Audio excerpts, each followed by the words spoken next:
really need that. Okay. Where's my video? What's going on here? Here I am. Shoot, my desk is a mess. Oh, wow. Start. Okay, you are live.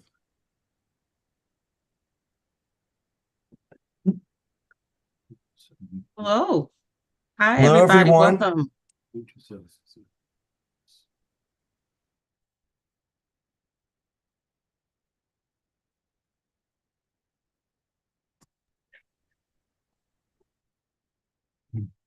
We'll let everyone join the room here.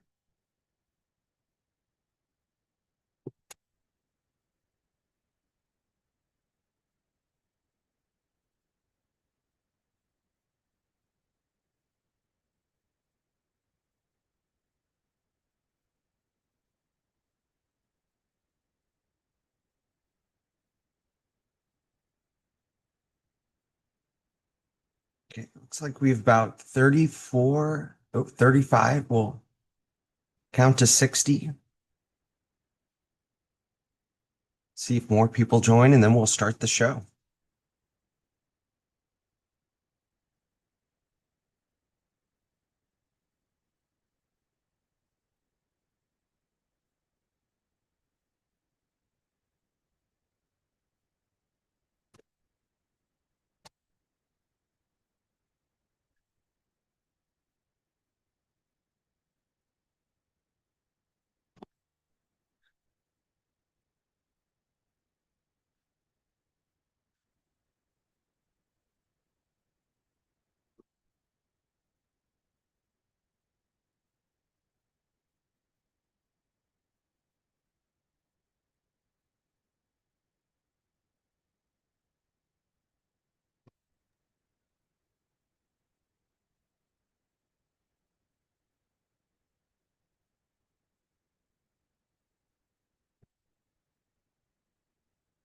About 36. I think we can probably begin. So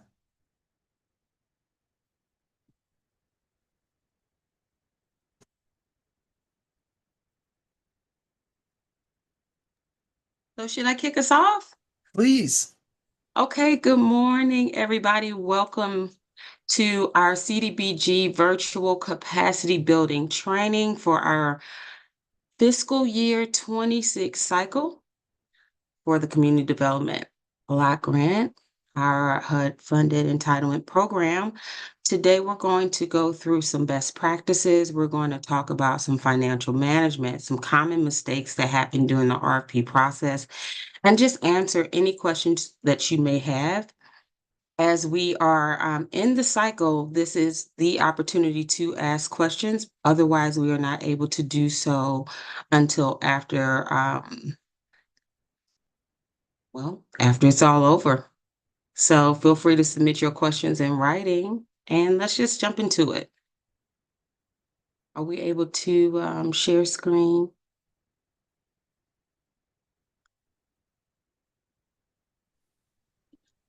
I will share my screen. Thank you. As we're doing that, my name is Rashonda Alexander.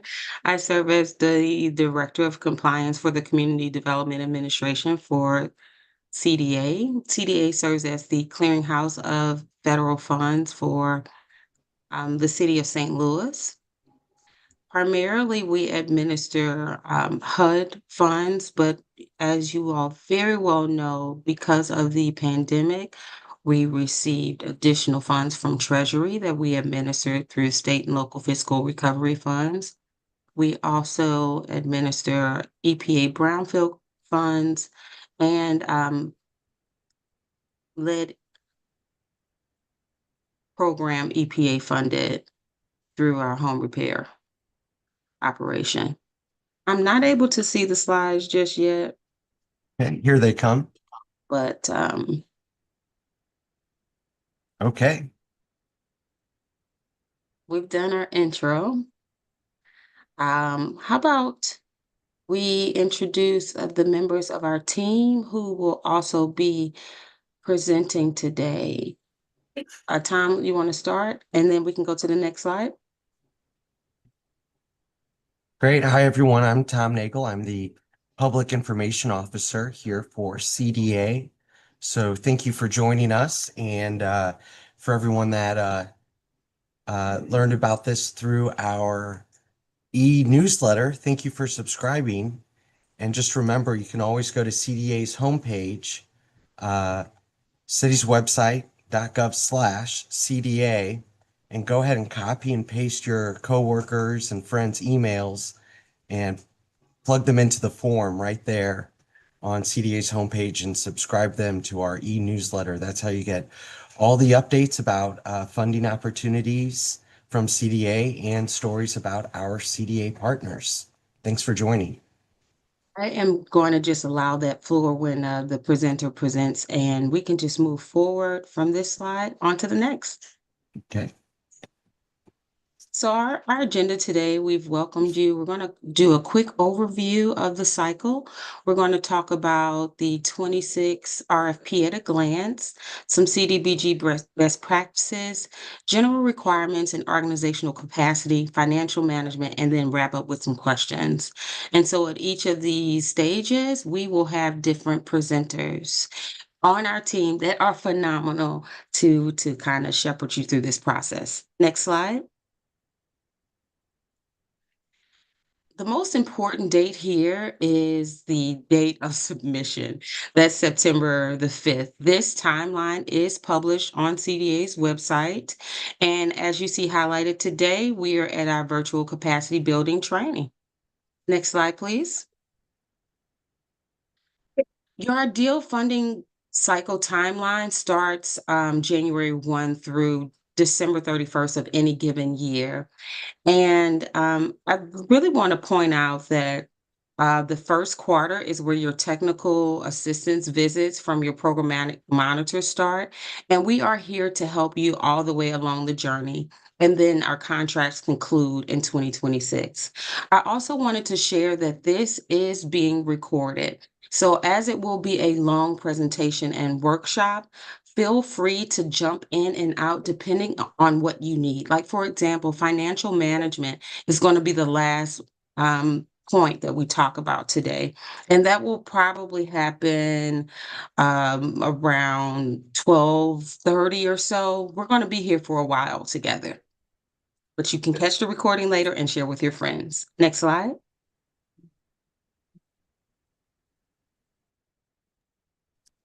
Okay, our CDBG overview, we know that it's a HUD-funded program specifically targeted for those low, moderate income individuals to prevent slum and blight, and then also respond to urgent need. But those are the three primary national objectives for HUD. Next slide. I believe we should be introducing Ben here, who's Indeed. going to tell you more about items to remember. And let's just go back a slide. I don't want to take anybody's thunder when we have all of these wonderful people. So Ben, please present Yes. CDBG overview, and I'm just going to go off camera. Thank you, everyone. You're in wonderful hands. Thank you, Rashonda. Good morning. Thank you for attending today's meeting. And my name is Ben. I'm one of the grants administrators here at the CDA, the Community Development Administration. I'll be going through the RFP, the request for proposal, and the various points and documentation which we need from you. Just as an overview, the Community Development Block Grant, CDBG program, provides funds to municipalities and other units of government around the country to develop viable urban communities. This is accomplished by providing affordable, decent housing, creating suitable living environments, and expanding economic opportunities, principally for low and moderate income persons. All activities must be consistent with one or more of the following HUD national objectives. Principally benefits low and moderate income persons, prevents or eliminates slums or blight, and addresses an urgent need or problem in the community, like a national or natural disaster. The next slide, please. Thank you. With the RFP, it's important that you follow the suggestions and requirements to complete the application. But the RFP is now available for download on the CDA website, which, as you can see from the screen, would be www.sanluis-mo.gov/CDBG/2026.CFM. The proposal deadline for the 2026 RFP is 4 p.m. on Friday, September 5. All proposals must be submitted online in Salesforce.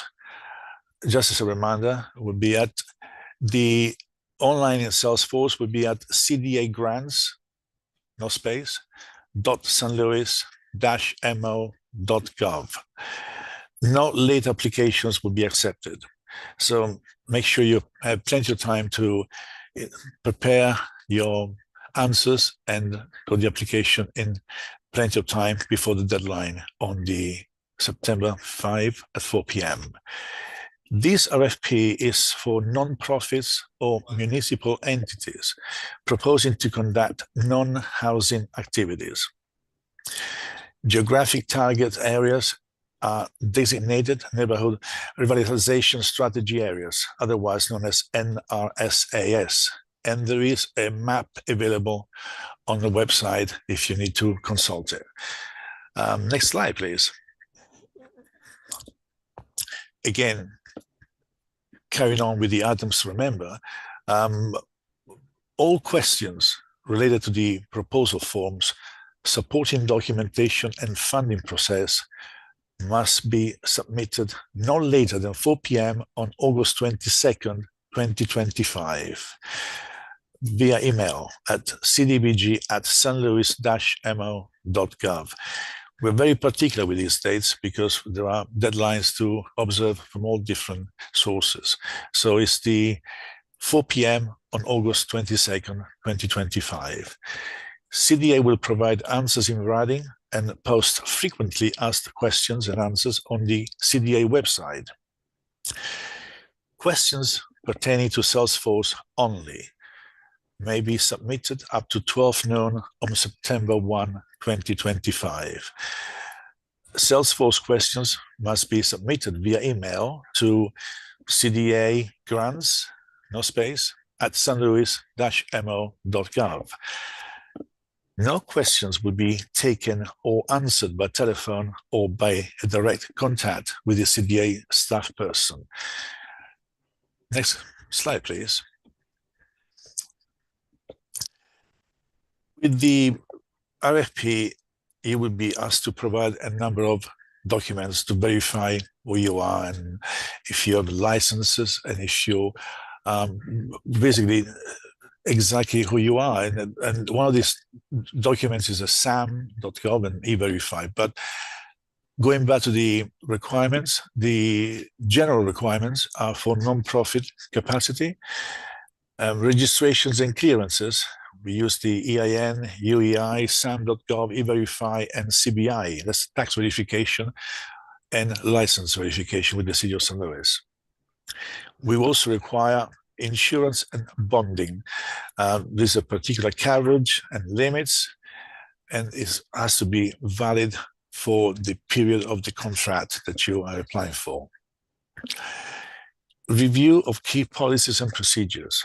Things like conflict of interest, non-discrimination, and grievance. We want people to be clear, transparent, so we can have a good business relationship without any hindrance or any obstacles. And the conflict of interest is very much part of the application.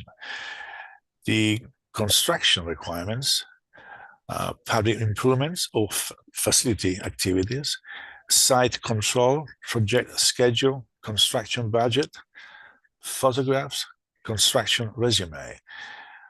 We also need design documents, environmental assessment, procurement, and if applicable, MBE and WBE, Davis-Bacon, Section 3. Next slide, please. The RFP must be a public or private non-profit agency or organization. Must be in good standing with the state of Missouri. You can search the Missouri Secretary of State on the website, which is www.sos.mo.gov. With your application, you will need to upload certificate of good standing from the Missouri Secretary of State, IRS Form 501c3 determination letter, and current IRS 990 or automatic approved extension. These documents are vital for us to process your RFP. Next slide, please.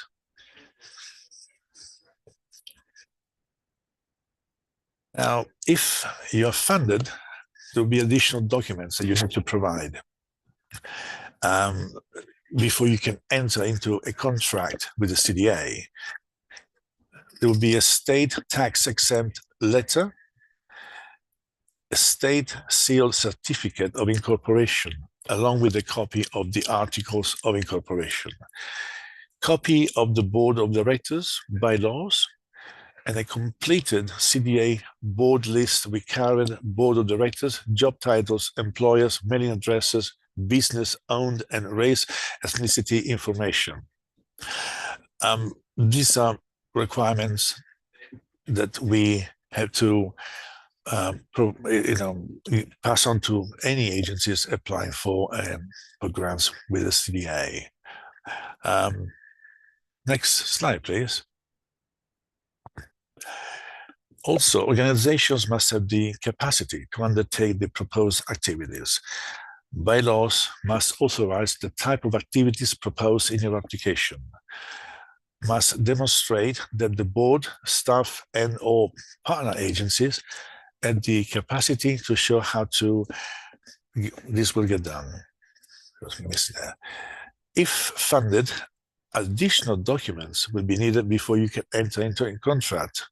Now, we've been through this the previous slide, but these are documents that will be also on your checklist before any contract is issued between yourselves and CDA.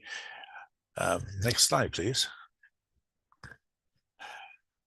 We are very particular about the application deadline. Sometimes agencies come back a day after the closing deadline, or a week, or a couple of days later, expecting us to stop everything and pick up their application. And we can do that. So the only application submitted via Salesforce at cdagrants.stlouis-mo.gov will be accepted.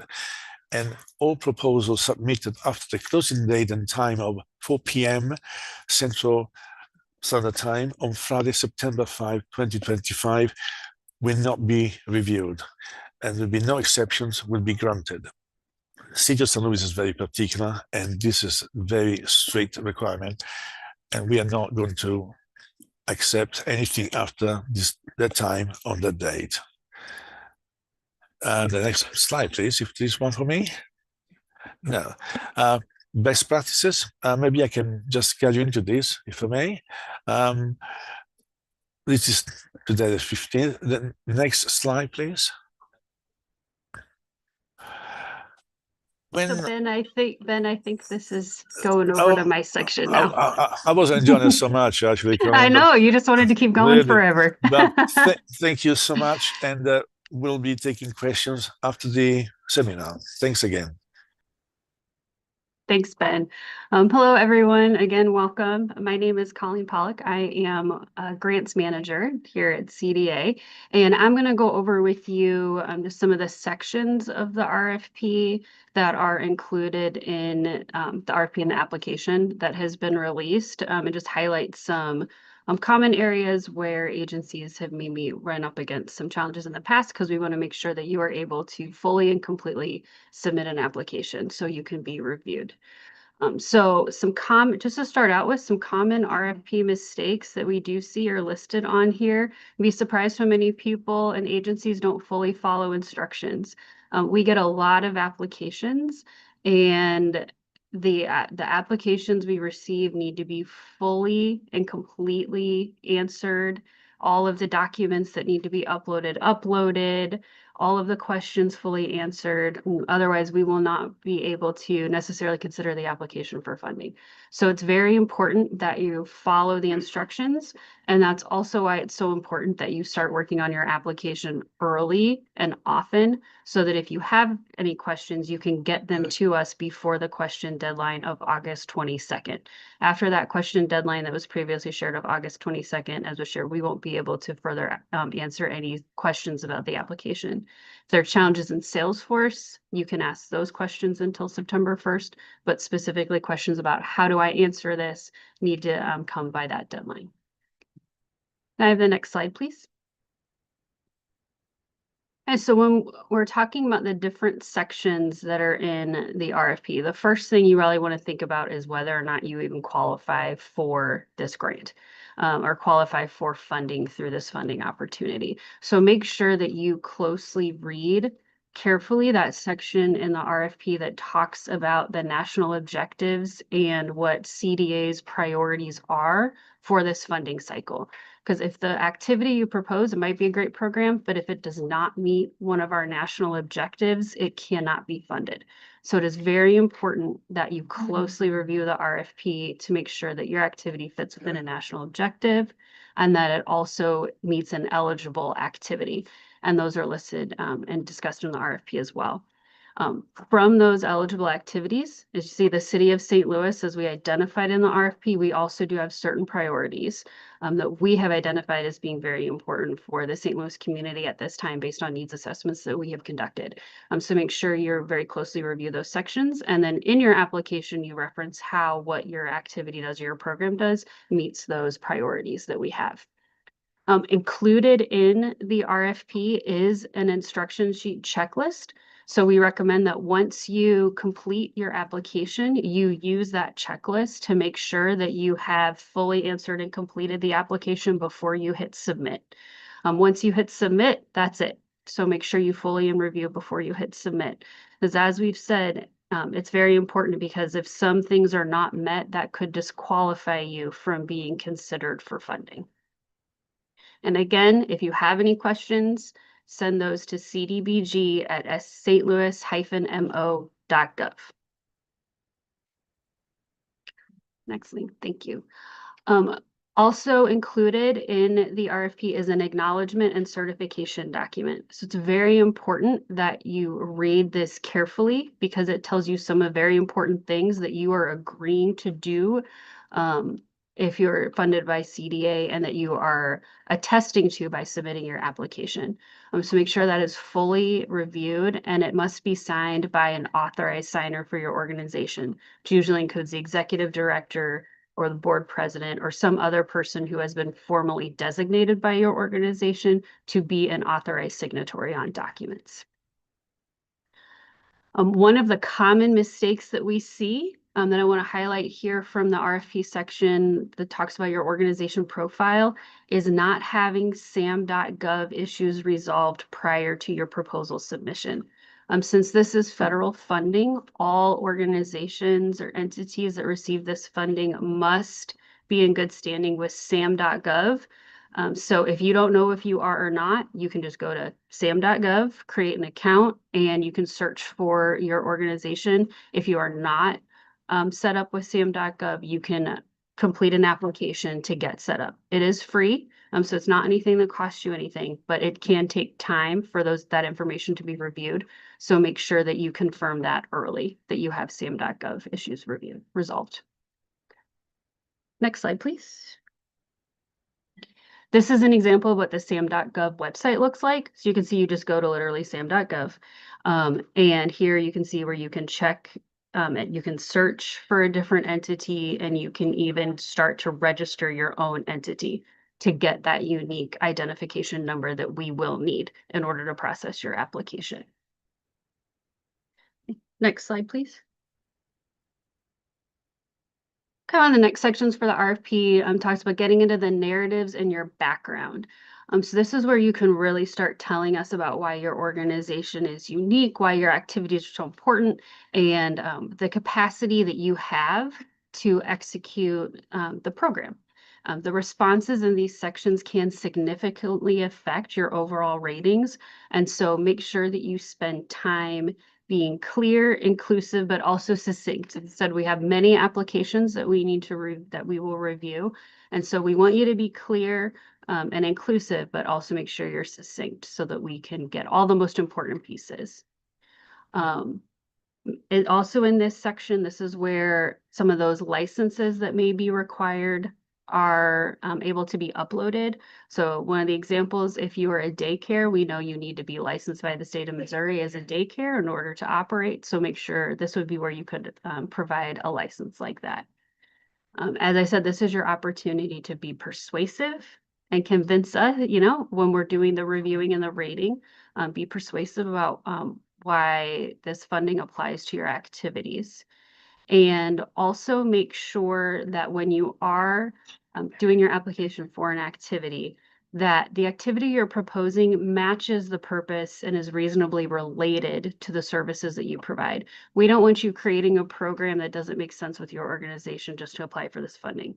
So if you're a daycare center that provides services to toddlers, this is not the type of thing where you would request funding for an offender reentry program without adequately explaining like how this purpose fits within your agency's mission and your organization.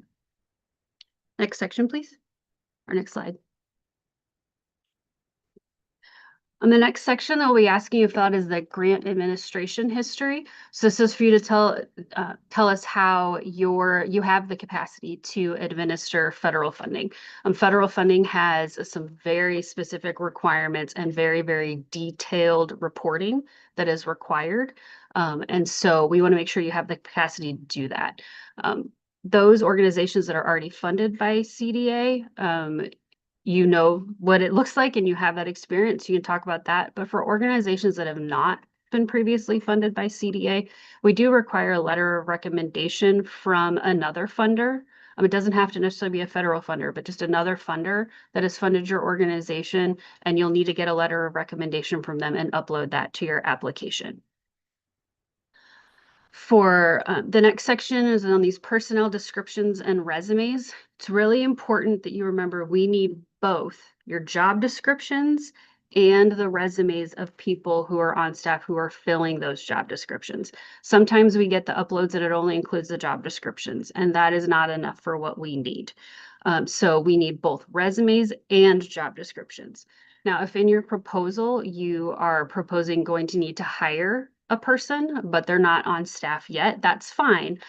Just make sure that you upload that job description for us, and in a personnel data table, which we'll talk about in a little bit, you would still list that position, but just indicate that that person is still to be hired. It's also important when you are going through the personnel sections that you include all of the staff that will be involved with the project program you are proposing funding, not just the people who you're proposing paying with CDA, CDBG funding. So for example, oftentimes a CFO is going to be critical to providing the financial information that we need in order to meet the compliance requirements of the grant. But sometimes that person, you're not requesting CDBG funding for that person, but they're still critical to the administration of the grant. And so they do need to make sure to be included in this section. Another common mistake we see is that subcontractors or contractors are added to the personnel section. In the personnel section, we only need the staff, employees of your organization. Any contractors that you have on staff or will be bringing on will go in the contractual professional services section, not in your personnel section. And it's important to remember that if you are funded, there are certain requirements that agencies are required to follow when they are hiring someone who was not included in the application. So if you are funded, your program monitor from CDA will work with you to ensure that you meet all those requirements so that we can continue to find you in compliance. Next slide, please.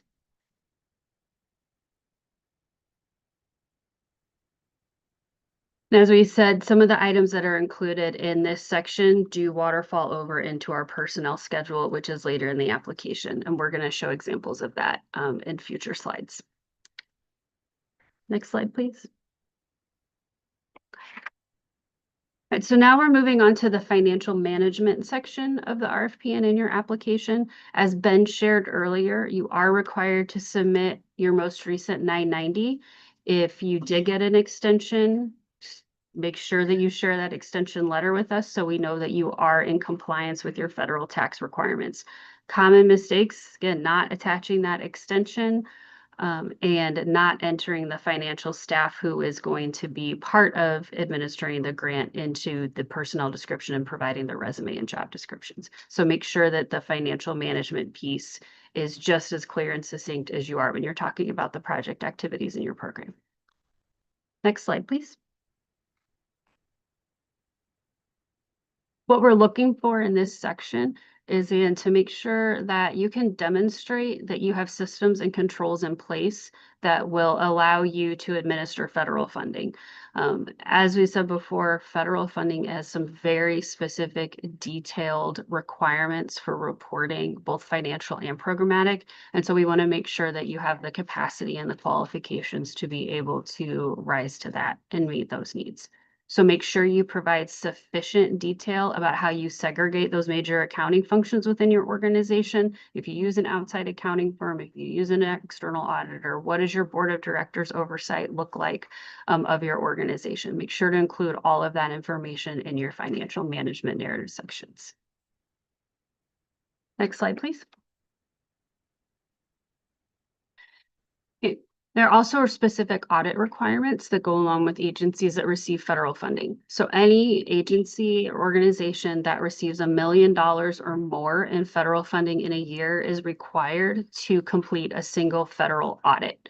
If your organization or agency falls within this requirement, we will need you to, in addition to uploading your 990, also share with us your federal single audit, your most recent federal single audit.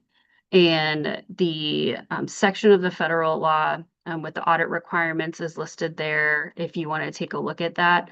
But common mistakes would be not providing enough detail to support that you have knowledge about the audit process, that you're going to budget to make sure the audit is done. And you can see those things listed here. But just make sure that if you are an agency that requires a single federal audit, that you upload that full audit, your audited financial statements and management reports for us. Next slide, please. If as part of your federal audit, you did have any findings that resulted, whether from OMB or from the agency that conducted your audit, make sure that you address those here in your application, what the steps you're taking to resolve those issues, so that we know that anything that has come up in a prior federal audit is being appropriately addressed within your agency and that those issues are being resolved. And same with those operating budgets. Okay, so that is the financial piece. So now we're going to move on to the activities section of the RFP and your application. Oh, you can go back. Sorry, can you go back one slide? There we go. And so this is where you really get into the meat of your project that you're requesting funding for. Now, one of the things that's very important is if you determine whether you need separate proposals or one proposal. So for example, if you're one agency and you want to submit a proposal for an after-school program that takes place at 3 different locations, say it's 3 different schools or 3 different community centers, you can put those together as one proposal, but you must be very clear in your application exactly where those activities are going to happen. So make sure we have all 3 addresses, all 3 locations, and who's going to be served at them. Now, if you're an agency that has an after-school program and say a daycare center, but those are 2 separate distinct programs, that would require 2 separate proposals. So we wouldn't want you to, so that means 2 applications. So only do that one application with multiple activities. It's the same activity, just taking place at different locations. If it's different activities, we need different proposals. And a common mistake that we see in the activity set cover sheet section is that the contact person listed doesn't end up being the actual primary contact person for the proposed activity. There are sections in the application where we ask about who the executive director is, who your chief financial officer is, but this section here, we really want to know who is that primary contact person for this proposed activity and program that you're requesting funding for. Next slide, please. When it comes to your funding request, make sure you're realistic, but also reasonable, for what you need to execute your program. We do have a $25,000 minimum request. So make sure that you honor that when you are considering what your funding request is going to be. So when you name your activity, be descriptive yet succinct, because then what you name as your activity is going to be what ends up in your contracts, is the name of your project. So as you can see here, it could be XYZ after school program, ABC financial literacy program. So be clear and succinct about what your program is. For the activity summary mission statement section, this is not just asking for the typical mission statement that agencies have. With agencies, our mission statement should be short and to the point, and fewer words better. This is not asking for necessarily your agency's mission statement that you have on your website. This is asking for that real summary about your mission. So make sure that you not only just include the activity name, but that purpose, location, service areas, populations, number of people served that you anticipate, that all of that is included in your 100-word or less summary. Because this summary that you provide is also going to be transferred into your contract if you are selected for funding. A thing to keep in mind is that you need to make sure that nowhere in your proposal do you include any political or religious references. So not to specific wards or specific religious references. Make sure you stay very focused on just what those activities you're delivering to our citizens are. Okay, and next slide, please. Okay, now when you get into the activity description, it is very important that you are very clear here about your program design so that we can appropriately evaluate it. So this is where we want to know the who, what, the when, and the how. If program design is not fully explained with all of those pieces, then your score will be significantly reduced. So make sure you take the time to be clear and succinct and complete when you are filling out this section. This is also your opportunity to refer to where your proposed activities apply, discuss narratively about how this works fits within the national objective, the participants that are CDBG eligible for being lower moderate income individuals. And you can also discuss here how this fits within the funding priorities that CDA has identified within the RFP. So again, make sure to fully describe your program and that includes the service area.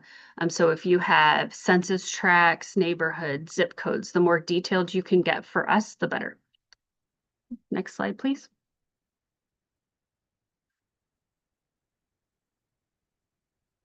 And once you've filled out those informations, we're going to get into your goals and outputs. And so there will be a section within the application where you fill out and select your different outputs that you have for the grant. You can have one output or more. There's no requirement. We have funded agencies that have everywhere from 1 to 3 outputs or more, but just make sure it relates to what your actual activities are and your projects are. So the outputs are things that should be measurable. Outputs are things that we are going to count. And so how many people are you going to serve? How many kids will be in this after school program? How many households will receive financial literacy education? Like whatever it is, like we need that output to be measurable. And the reimbursements that we provide, this is a reimbursable grant program, will be tied to you meeting those outputs. And so it's really important that they're very clear, measurable, and realistic for your organization to meet. And this comes to us, like obviously we want to know that the funding that we have is having an impact, but it's also a requirement from HUD. And so we have to report on your success and your measurable outputs to HUD every year. So once you know those outputs, those things you want to count, You have to be able to be prepared to justify those on a per unit cost basis. And we're going to talk a little bit about that. We're going to talk more about that, of how to fill out that section of the application. But so when you're determining whether or not your request is reasonable, then we need make sure that you are thinking about the per unit cost as well. Next slide, please. Okay, so an example, still going for like a summer program. So summer camp for low moderate income youth, for youth from low moderate income families. So your organization wants to request $200,000 for this summer. I think you're going to serve 25 children for 3 months. Now this is where you get to do some math to figure out if that's what you're requesting, to serve 25 children for 3 months, can you justify in your narratives that $8,000 per child is reasonable? So that monthly cost is reasonable. So when you're doing your financial section, we want to know what's going into that monthly cost so that we can determine whether your request is reasonable. So make sure you're detailed with how you got to that. Next slide, please. Okay. For public improvements and facilities requests, you need to make sure that you have documented site control. So you have to be able to provide in your application that either your nonprofit organization owns the property, or if you are wanting to partner with another organization, that there is site control and a letter of understanding between the two of you that gives you access to do what you're proposing in this location. A special thing to keep in mind too is that if you're proposing doing anything with the city, you need to have support from that city agency to include with your application. Remember that the projects that are currently under construction or planned to begin construction before June of 2026 are not eligible for this round of CDBG funding. So if you have a project you're planning for next year, that's great. Go ahead and you can put in an application now, but if it's already underway and something's happening, then that's not going to be eligible for this funding. Remembering with construction that and why we have this timeline out is that we have certain things that we have to get done before you can start construction that are federal compliance requirements on our end that must be completed. And so that is why we state that the construction not begin until June, so that as part of your application, you can, request some information from different construction budgets to try to put together a construction budget. But we don't want you to take your project out to like a full bid where you do an RFP and submit that and get full sealed bids in. CDA, if we're funding your project, needs to be a part of that process with you. So that's why we need that to wait until you're funded so that we as your monitor can work with you as you're going through the bid process to ensure that everything around it complies with federal guidelines so that we can then reimburse you for the project. And it's also important to just remember that whoever prepares your construction budget for you cannot compete in the sealed bid process. And that is a federal requirement. Next slide, please. Okay. One of the things that we are going to have to complete is an environmental review. That is something that CDA will complete, but if your agency is funded, we will complete an environmental review. And once that is approved by HUD, then you can move forward with that work. So this is one of those steps that has to take place before you can fully move forward. If you start doing the things like putting out for bids or doing construction prior to this happening, then that could lead us to have to rescind your funding. It's called a choice limiting action, and we don't want any of that to happen. A good thing to keep in mind here too is that if you receive CDBG funding on a project, it alters all other funding sources. So those strict CDBG requirements, those then apply to all of the funding sources in the project. And so all funding sources will have to adhere to the stringent set of regulations. So keep that in mind when you're selecting your project or your proposal of what you'd like to request for funding. That if it is a large project that has a large capital stack with several different levels of funding, just knowing that these specific CDB guidelines will apply to all your funding. Next slide, please. There we go. Talking more about now we get into your budget narratives. The CDBG funds that you're requesting are not intended to fully fund your entire program. So we want you to leverage the CDBG funding. We want you to be able to say, I got this from the city of St. Louis and CDBG funding, and use that to get funding, leverage funding from other sources. And so make sure in your application and your budget, you identify for us how you would leverage the CDBG funding for other funding sources. And make sure you're realistic in those budget projections. We will require an expense and revenue budget within your application. So this is where all of that information will go. Some things to keep in mind as tips when you're going through the application of what we see. Make sure everything matches. Make sure that your math is correct. Double check your math. Make sure that you're not asking for more in expenses than you have in revenue. So just keep all of those things in mind as you are building your budgets and talking about your budget activities.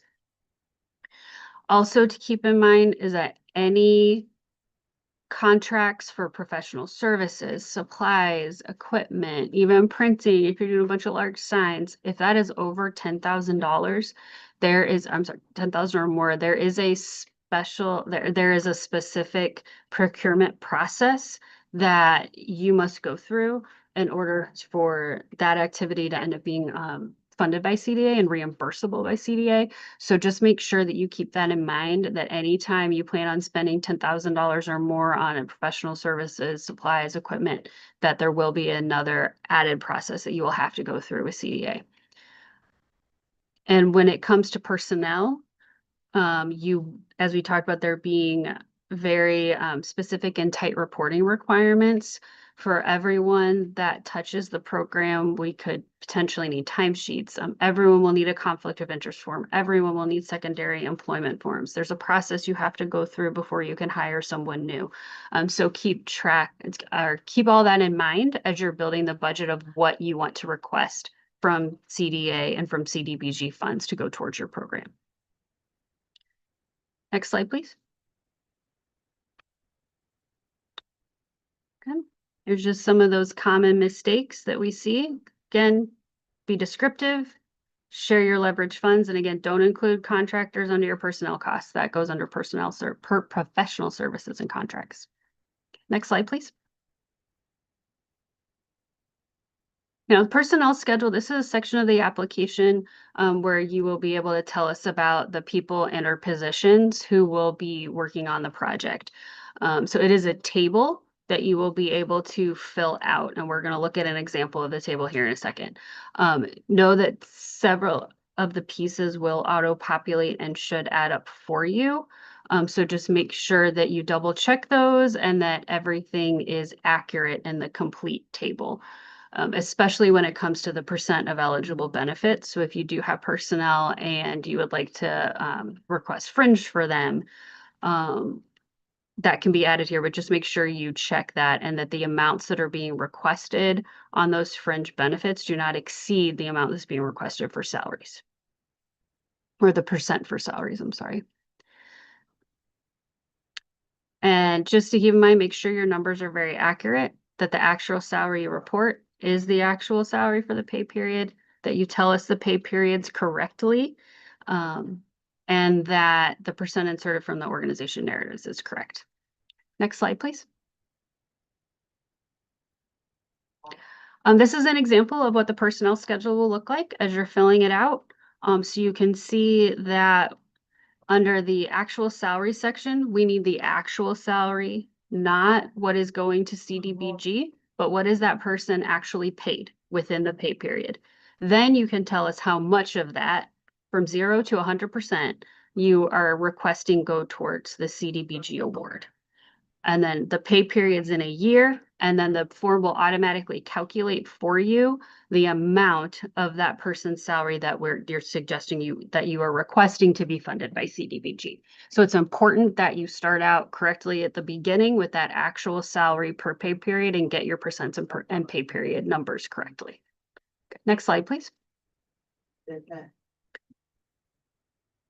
And then this is just another section of the form that will auto-populate for you as you add in your subtotals, and your fringe.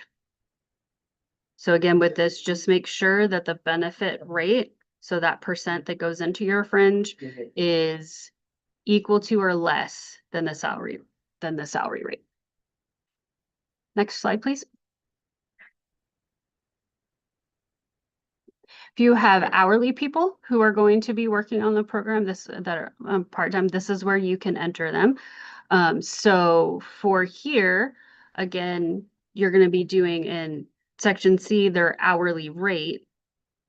And then for this one under where column D is, this is the amount of hours that they are expected to use towards the program. So they might be an employee who works more than 260 hours, for example, James here. Maybe he works 500, maybe he works 1,000, but only 260 of that is going to be applied to this project.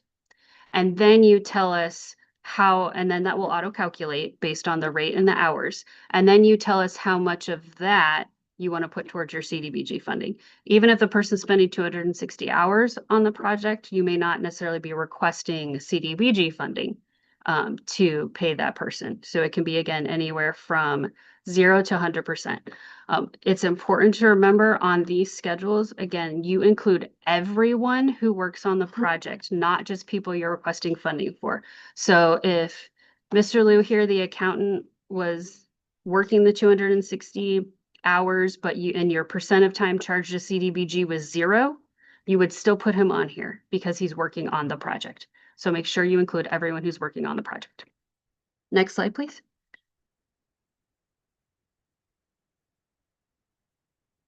Again, only include the employees of your organization, not contractors or consultants in your personnel schedule. They will go in your budget under professional services and contractors. Next slide, please.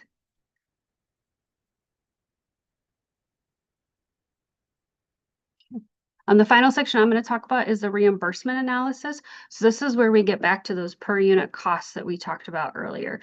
And this is again based on the amount of funding you're requesting and the outputs that you are proposing that you could meet within this grant funding. So make sure that your units of service are clear and defined. And if you're making any assumptions or calculations, tell us what they are. Make sure we can follow your math to know how you got to the amount that you're requesting. So examples of units of service that we often see can be like meals that are delivered to seniors, workshops that are completed, gardens planted, daily attendance at after-school programs or summer camps. Those are examples of a unit of service. Next slide, please.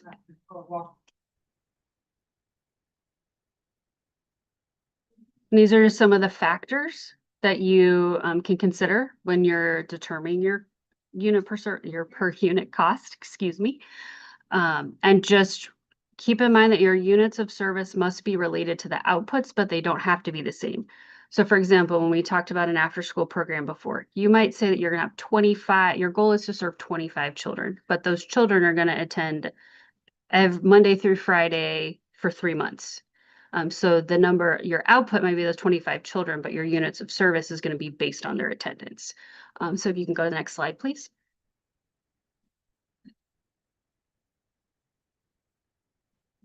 So here's an example of how we're just going to go through a few examples quickly of how some different programs can calculate their unit of service. So if we're doing a beautification program in a low moderate income neighborhood, you might say we want $25,000 to complete 10 neighborhood cleanups. So that's $2,500 per cleanup. Your unit of service would be that $2,500, and per cleanup completed, we could then reimburse you $2,500 up to your full $25,000 amount.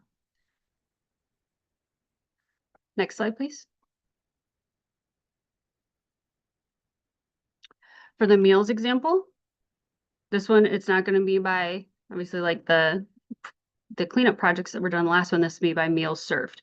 And so you can look through here to see how that calculation was done. We have our 100 total seniors, which would be our output that we talked about. So you would want to serve 100 meals to seniors. You know what, and B was more detailed in that, but to give you that 100 is your output. If each senior is going to have 2 meals a day for 7 days a week for 50 weeks, you can see the math there, which gets you to a per unit rate of $1.07 per meal. And so then we would reimburse you $1.07 per meal that is delivered to those 100 seniors. Next slide, please. And then finally, this is one for that after thinking about if you were doing an after school program. This could also apply to a summer camp. This could also apply to tutoring, some of those different kind of youth programs where students attend, or children or people really attend a certain activity. So you can see how here you have your 150 youth as your goal of your output. You want to serve 150 youth across your contract, but you think you have the capacity to do 120 a day, but only 80% usually show up. You do some math and you can see how that waterfalls down to get you to your per unit rate of $5.79 per student per day is what that gets us down to. Next slide, please. Oh. And this is just the last example. You can see this is for a job training program. And again, when you go through the math, we have those 75 clients, which would be your output, serve 75 clients with this program.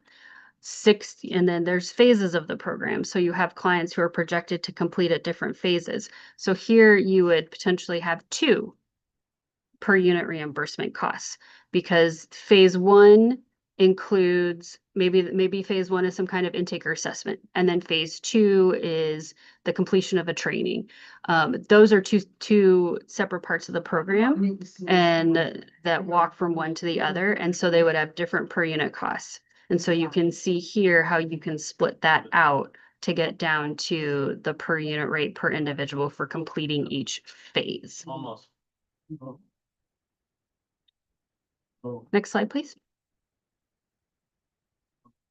All right, so at this point, I am going to turn it over to Gul, and any outstanding questions, please drop in the chat and we will answer them live at the end. Thank you. Thank you, Colin Pollock. Hi, everyone. Good noon. My name is Gul Fatihi, and I am serving as CDS Program Manager, working on different grants. I will be presenting the general requirement and organization capacity. I will make sure to catch up with the time also. We're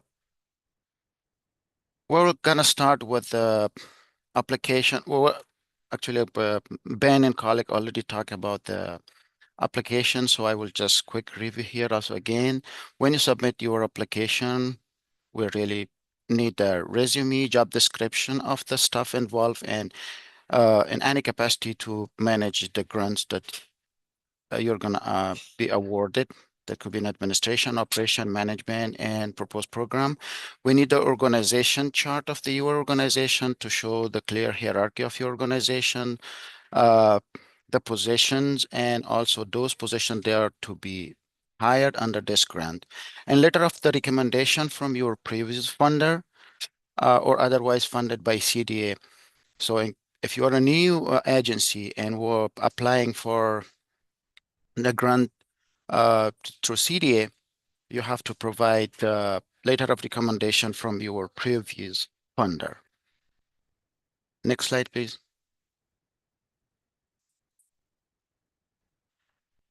Conflict of interest. So when you're applying for the grant, make sure that you provide the clear conflict of interest with your application, and that can be changed when, in case you are awarded.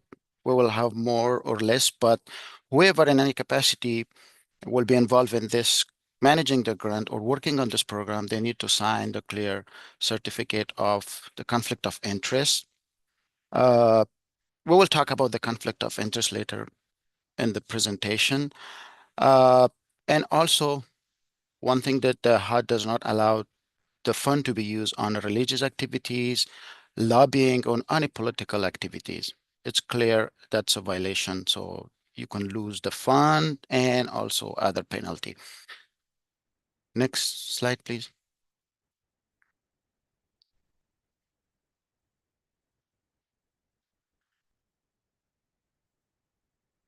With your application, where my colleagues already talked about this, but we'll go in deep about this. we need the SAMS.gov ID for each applicant who applying for the federal grant.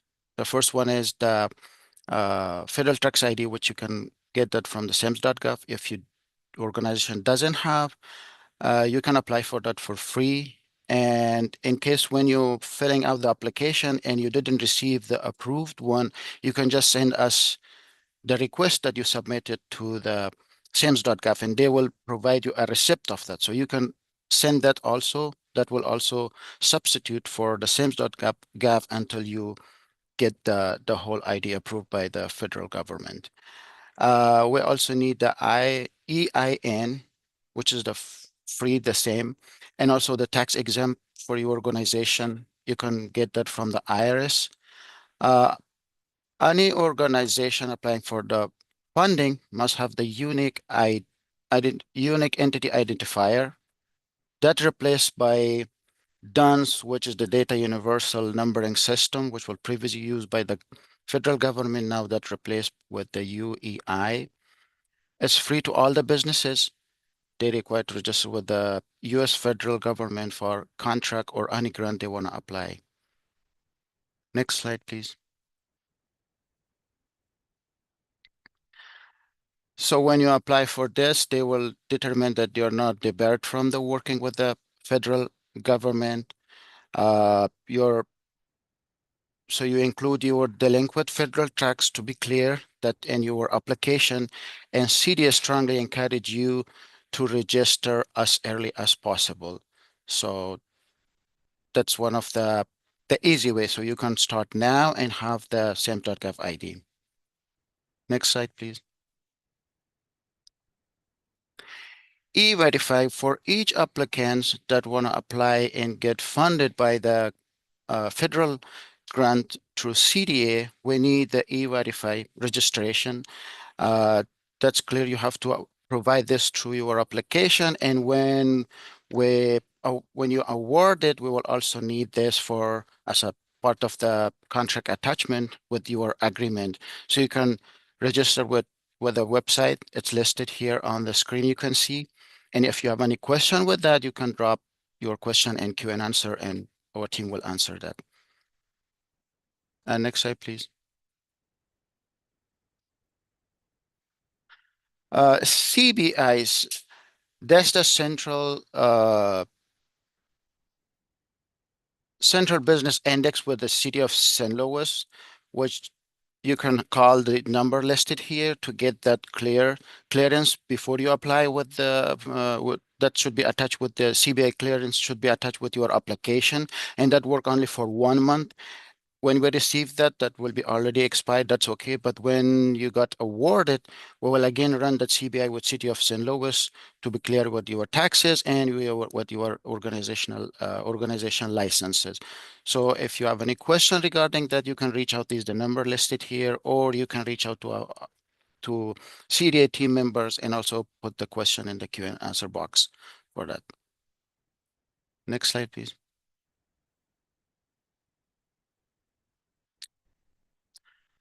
Insurance. This is one of the terms and condition of the agreement that when you award it, you have to have the insurance. But when you're filling your application, you also need to provide these that your organization has the insurance and bonding and general liability. So and also CDA listed as an additional insured or certificate holder that CDA will not be liable for any thing that happened during the life of the life of this contract when you are implementing. And you can see the list of the liabilities here, that the general liability, the automobile liability, and worker compensations. And you can find out how that apply to your organization, the worker compensations, through the website listed here on the screen. Next slide, please. In addition to those general liability and automobile liability, the City of St. Louis CDA also required the agencies to provide the honesty bonding or theft policy coverage. The limit is at least $25,000 per coverage. and it could be more, but the least amount is 25,000 for each occurrence. So that's one of the requirement that CDA apply to the grant.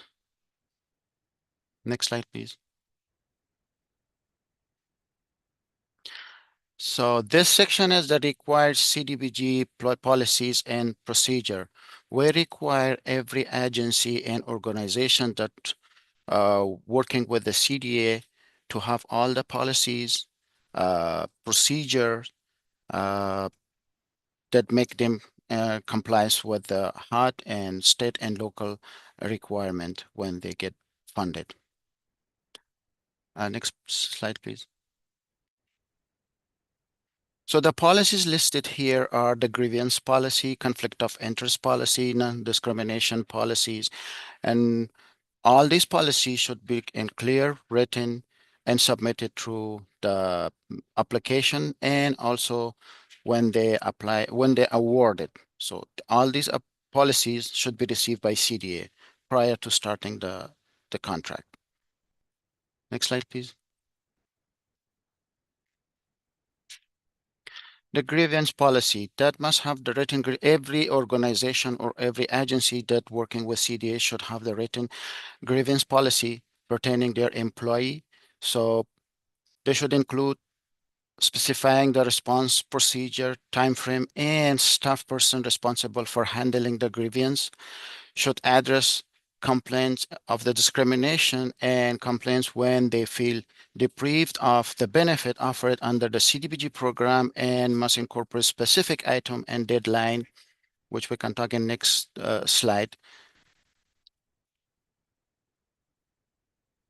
Next slide, please. Yes. So the complaints of the discrimination when an applicant, participant, or registrant believe that he or she or any specific class individual has been or is being subjected to discrimination. Federally protected class-based discrimination could be based on the color, sex, national origin, age, disability, family status, and also political affiliation. So please note that the city of St. Louis has additional protected classes, which you can find it out in the link listed here. And all the complaint discrimination must be forwarded to the city executive director within 2 days of the complaints filed by individual with the organization. Next slide, please.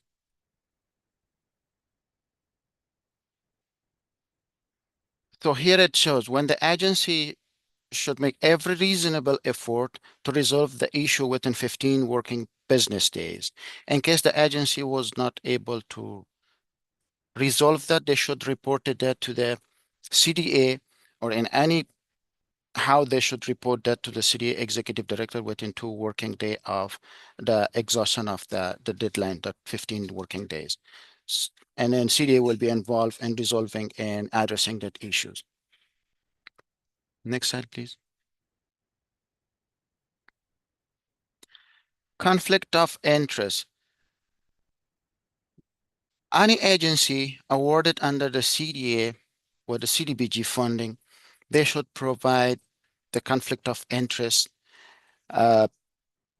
Any employee of the organization involved in any capacity in administering the grant, regardless of they get paid out of the CDBG funding or not, they should have a signed certified certificate of conflict of interest. All the board member, executive director, board president, employee who is involved in administering the grant, they should have the conflict of interest signed. And also, if in case there are certain cases that there should be exception, that should be requested prior to hiring or involving that person, and also that should be publicly published in a newspaper. And also the cost of that publishing in a newspaper should be paid by the person who have the conflict of interest. For example, if a son of the board member was hired as the program coordinator for CDBG funded after school program, so these are an example of the conflict of interest, but before hiring this, that should be approved by CDA, requested and a waiver, and that's a very rare case. If there is no anybody qualified for that and that was hired, that will be like a very rare case. But or a senior center has a board member who participate in CDBG funded exercise program at the center, or executive director of the CDBG funded food pantry also owns an accounting company which has been awarded a contract out of the CDBG grant that they were awarded. So these are the clear conflict of interest examples, so should be avoided unless waived otherwise. Next slide, please. Conflict of interest continued. Organization must maintain written code of standard conduct covering the conflict of interest. Beside that, we will be providing a conflict of interest form that they sign. They should have that code of conduct in their policies. Board member, executive director, staff paid with CDBG fund, staff involved in the management administration procurement will be required to sign the conflict of interest. Tom, can you look at the screen why I have this black? Oh, thank you. And CDB funded staff will be required to sign both conflict of interest and the employee secondary employment questionnaire. So the employee secondary questionnaire they're required only by those employees that they get paid by the CDBG grant. But the conflict of interest, that's regardless of the pay. As long as they are involved in administering that grant, they have to sign the conflict of interest. But the employee secondary questionnaire, only those who get paid by CDBG funds. Next slide, please. Non-discrimination policy. Agency awarded funding must comply with the intent of the policy, required to develop a written procedure which incorporate also the CDA non-discrimination policy, still required to comply with equal opportunity law and or regulation contained in your work contract with CDA. Especially when you're hiring the new employee, you have to comply with the EEO policies of the CDA. Next slide, please. So again, required item in your application when you submit, you have to make yourself sure that you submit the IRS 501 determination letter, UEE number, certificate of good standing from the Missouri Secretary of State to make sure it's not expired, current IRS 990 or extension, resume and job description of the staff involved in the administration, operation, management, or procurement of the program, organizational chart, letter of recommendation from your previous funder, if not funded by CDA previously. Next slide, please. Required item. So now we are in the contract process. The following item needed prior to entering into the contract. The previous requirements were for your application, but now they might be some the same, but some extra when you are entering into a contract with CDA.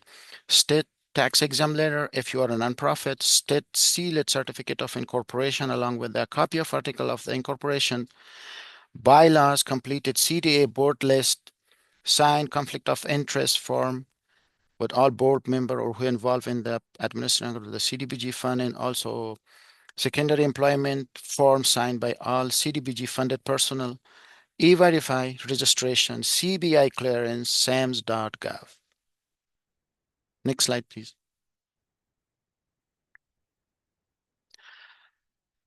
Required item continue. So we also need insurance certificate. The insurance certificate must include general liability, vehicle liability, worker compensation, bonding, like dishonesty, crime or theft policy, grievance policy, conflict of interest policy, non-discrimination policy, personal policies and procedure manual, and living wage affidavit.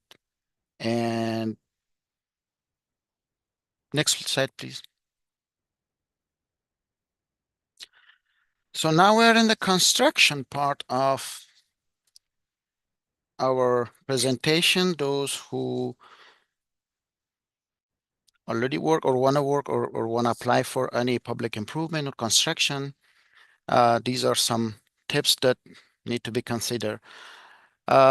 Construction requirement and definition, public improvement or facility activities. So these are the requirements. If your agency want to work on the construction projects and they are a nonprofit, so make sure that the facility or the property you're working on is publicly owned facilities, infrastructure such as street, playground, and underground utilities, building owned by nonprofit that are open to the public, acquisition, construction, reconstruction, rehabilitation, or installation of public facilities and improvement, maintenance activity are not eligible under the CDBG program. So must meet a national objective, typically low to moderate income individual as an area benefit activities. So my colleague already talked about the national objective and how you can align your proposed activity to that. Next slide, please. Site control. So before you apply for any construction project, you make sure you own the site and you have the site control, which Colin already talked about, that you have the proof of the control over the property. That could be, for example, deed, lease with allowance to the Rehab Land Reutilization Authority, LRA. If leasing the property, owner must provide a statement of the allowance to rehab the property and also the deed of trust or land use restriction agreement between you and the property owner. So then that could be considered under this program.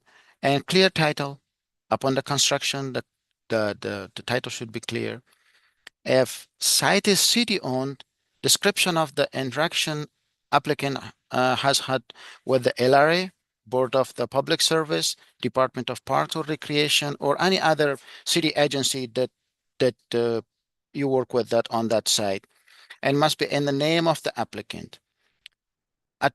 When you also submit your application for a construction project, you have to have a timeline that outline your start date, your milestones down the line of the completion of the project, and also the end date of your project, when your project will be completed. Next slide, please.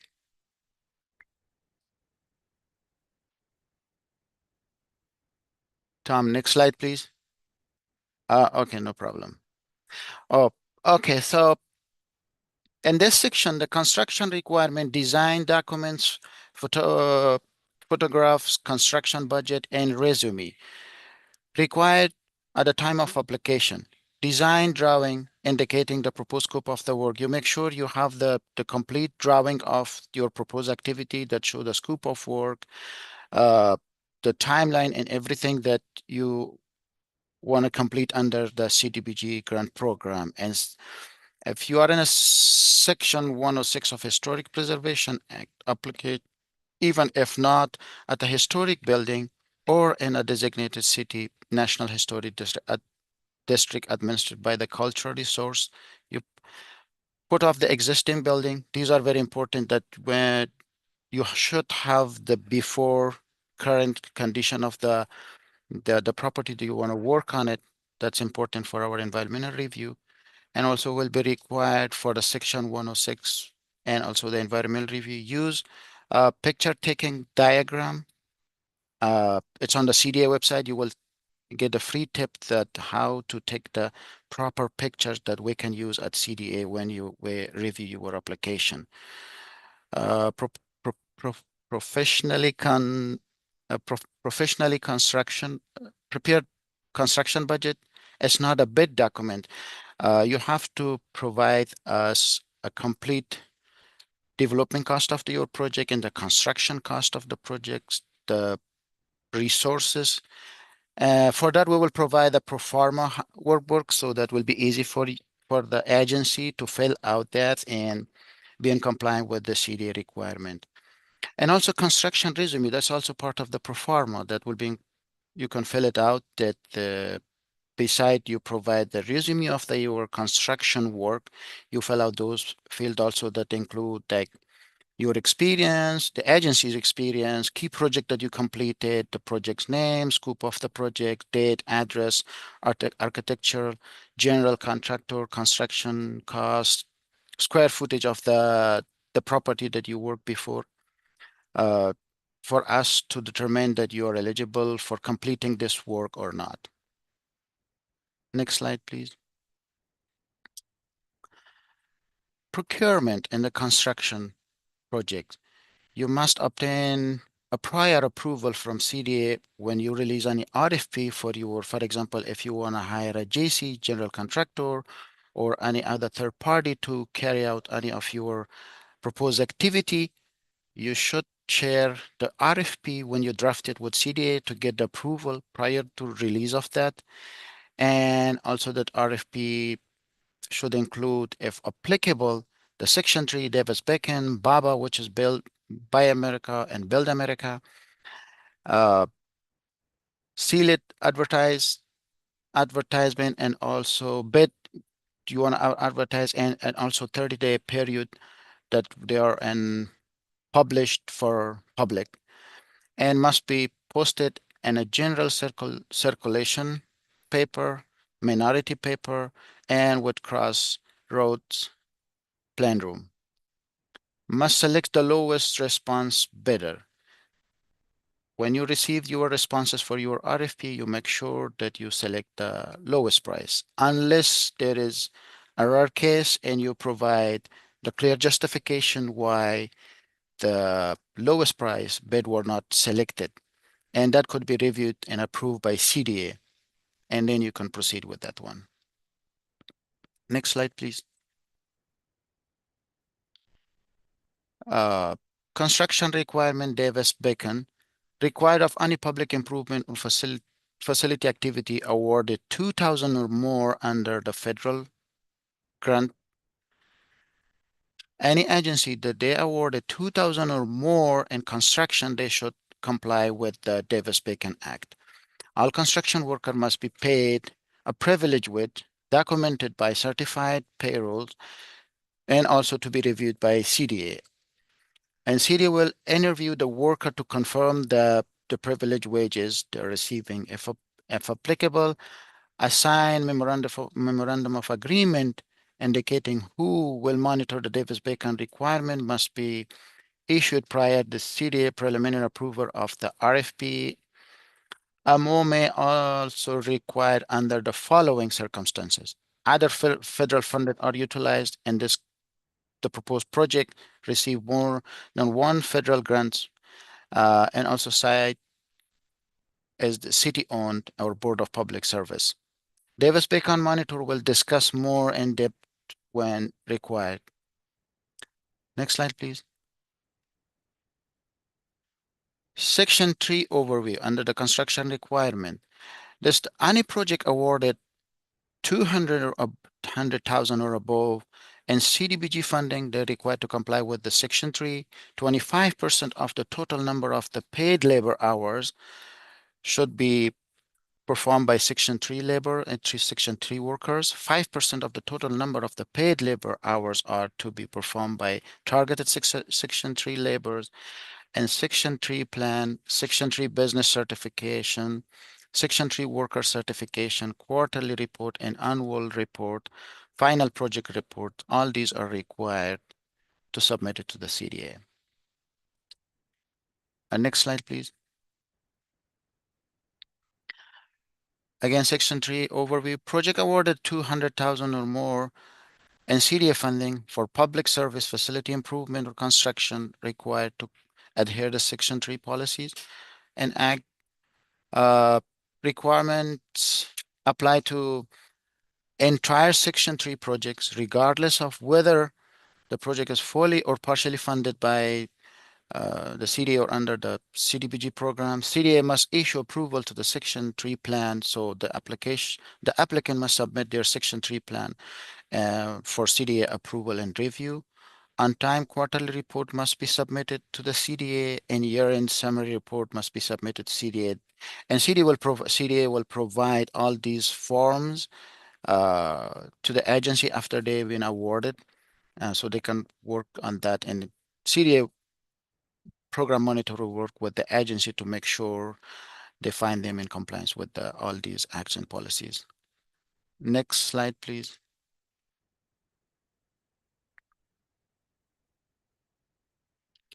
Again, the Section 3 overview.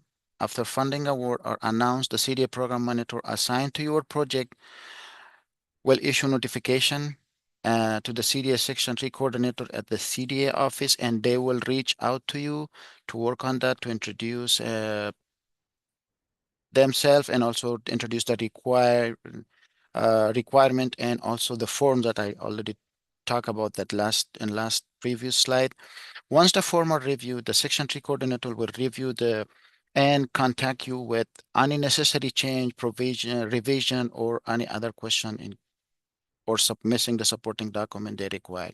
After all revision and additional requests have been met, then the Section 3 participation is approved. You will be issued an approval letter from the CDA. Remember, qualified subcontractors who are also eligible as a Section 3 business concern are intended to get priority under the HUD rules, and start working with CDA early to help you get through the process smoothly. And above all, construction will not be permitted to start until Section 3 is approved. So you make sure that you receive the approval prior to start working. CDA will issue the go ahead later, but in case some of the agency, as soon as they get their executed contract, they start working prior to informing the CDA program monitor or getting their Section 3 plan approved. Next slide, please.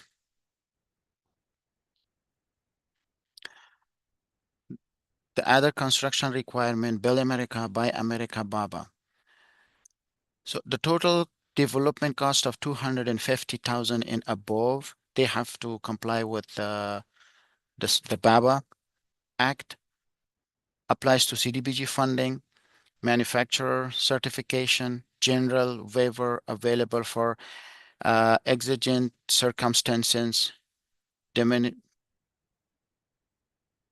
minimis or tribal recipients. So there are some cases the waiver can be issued for and different and issues in several cases that can be issued. And project specific waiver subject to HUD review and approval. In any rare cases that those are not applicable in that situation, that the waiver can be requested and that can be reviewed by HUD and get approved by them or rejected by them. Next slide, please. Construction requirement item in application. For each agency that they're entering into a contract with CDA, and for any project, we have a project checklist, but it's different from the service project to the construction project. In construction project, we need these items with your application: project experience, all the project that your agency have already completed, you have to submit that.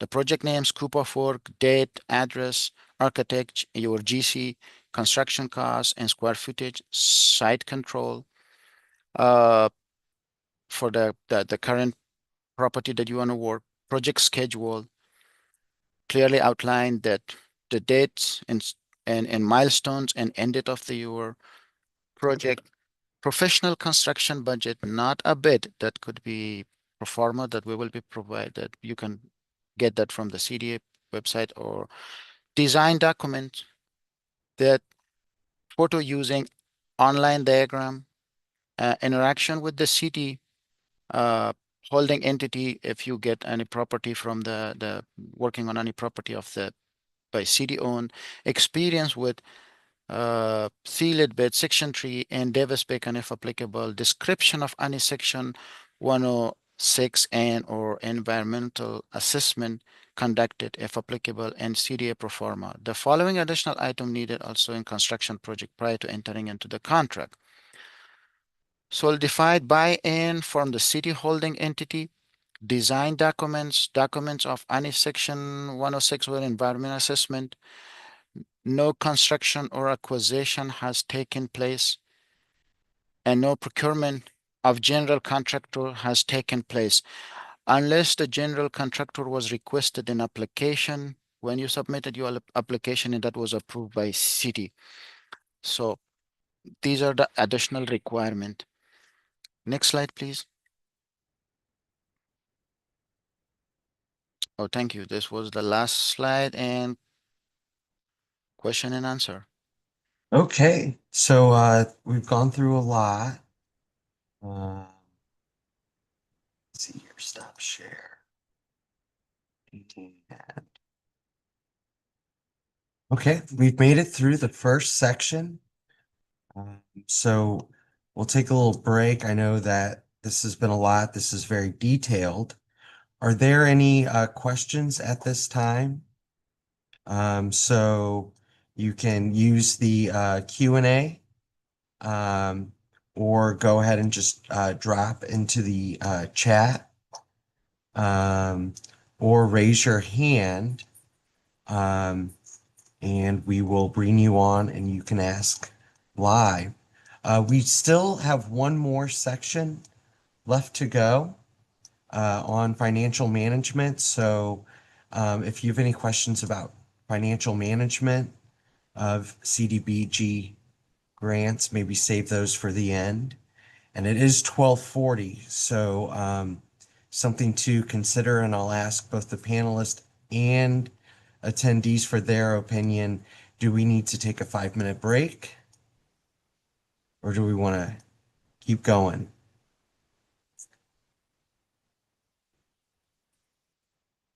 I think we should keep going. Let's keep moving. Yeah, better keep going. Okay.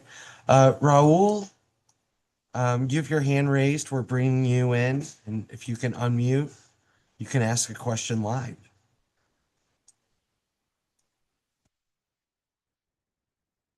Raul? Raul, we can't hear you if you're talking. You're unmuted, but we can't hear you. Raul, maybe put your question in the chat or in the Q&A. So we brought you in, your hand's raised, can't hear you. Oh, Raul, I can hear you. You there? Yes, sir. 1 second, please. Okay, we're ready for you. I hear you. I thought you were gonna put it in the chat on there. What you want me to ask about your project? Hey, Raul, we hear you. With the forms. Do you have a question? The question only relates to a previous application that already had been submitted and was Okay. trying to find out the status of it. Trying to. Okay, let's regroup later on that specific case, okay? Was it for housing production or for Yes. CDBG housing Yes. production? Okay, so Yes. those Yes. were submitted exactly a month plus a day ago. Yes. So, and there were many, many, many. So we are evaluating those for eligibility right now. And the rating process will take some time. So hang in there. Last year, announcements were made in September, but we did, extend that deadline. So September, maybe October, but hang in there. We have a lot of applications, and to be very thorough, we're reviewing those carefully. So just hang in there, okay? But give us a call later today. Oh, okay, sir. Okay, thanks, Raul. Okay. Let's actually take 5 minutes for financial management. I believe we're going to bring in our finance team. So let me go walk around the office and see if they're ready. Colleen, is that correct? Okay, super. Okay. And please don't look at my cluttered desk. We'll go for it while I'm back. Oh, there's Brian. Hey Brian, could you I'm gonna rename you because you're called Noel Pfeffer right now. Um, Brian, could you go ahead and introduce yourself? Okay, yeah, my name's Brian Yakum. I'm the fiscal manager here at CDA, and we are the main interaction you have with us is obviously payments, and just a reminder with CDA, your primary point of contact would always be with your program monitor, unless it's something specific to a payment or you've already submitted, or fiscal is requesting a response from you. But in general, if you got a concern, you should contact your um, program manager first, and if they want to forward that on to fiscal, then we'll be happy to handle it. But yeah, my name's Brian Yakum. I'm fiscal manager. Most of you will be interacting with Sharon Worth, and then we've also have three other accountants that handle the various payments. Latasha, Marquise, um, Raymond, and now Beyonda has joined us. And so, you'll be when your contract is executed, you will be assigned to one of the accountants. And then, Sharon and I will follow through and make sure everything is processed. And anyway, that's the basic financial setup. I'm the financial officer, Sharon's the manager, and then we have four accountants. And Great, Brian.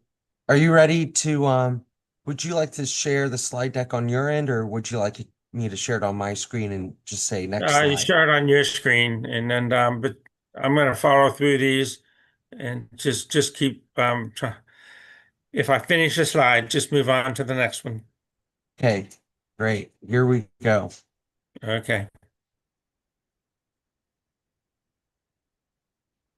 Let's start the final stretch of our program. And Brian, we are a little over. It's 12:45. We said we go to 1. So just so everyone knows, I have already posted these slides on the main page for the 2026 funding cycle. So where you're going to find that link to the portal on that page, I've already posted this slide deck. So Brian, I think that means we don't have to read every single thing on these. We can just kind of share the gist of them. And then folks, because this is very detailed, we probably expect you to go through the RFP and also probably download and read the slide deck at your own leisure. So we don't have to read everything, but probably just give the gist of each slide. So I believe my screen is shared. So Brian, you can go ahead and I'll hand you the microphone. Okay. The three the financial best practices. Our agenda today is really highlighting the main pieces that HUD likes to enforce, and it really comes down to some general categories such as financial management, cash management, records, and your budgets. And what I'm going to do is I'm going to go through here and briefly Could talk. you do next slide for just 1 minute? I have to pee. I just did. Yes. Just when he says next slide, you just Tom, you might want to mute. Oh, here. Yep. And just click. Yeah, there we go. That's good. So, the first one we'll talk about is financial management. And really, that's just a, you know, it's something that's required by the federal government that you have a very strong accounting system. And there's certain things that must be in place in order to pass muster with the Fed's requirements. And Yes, Tom. and so really the key to financial management is it's a process of protecting and using federal funds accurately, efficiently, transparently, in the way you're supposed to per the terms of your contract. And then, it's important that, federal law requires that you have a strong accounting system and you have a budget and various things such as that. And that's all designed to make sure that the funding is spent in the way that it was designed and intended per your contract. So, they they just want to ensure the integrity of the process and that everybody's on the same page. And like I say, you have to have a budget. And of course, we understand that that's an estimate in the beginning. And as long as you don't deviate from that in any material way, you should be fine. And keep in mind that you have an a monthly financial report to submit every month, and on that will be your budget, and that's how there's a visual there that we can track. Both the agency and CDA together can track that you're following your budget and compliant with that.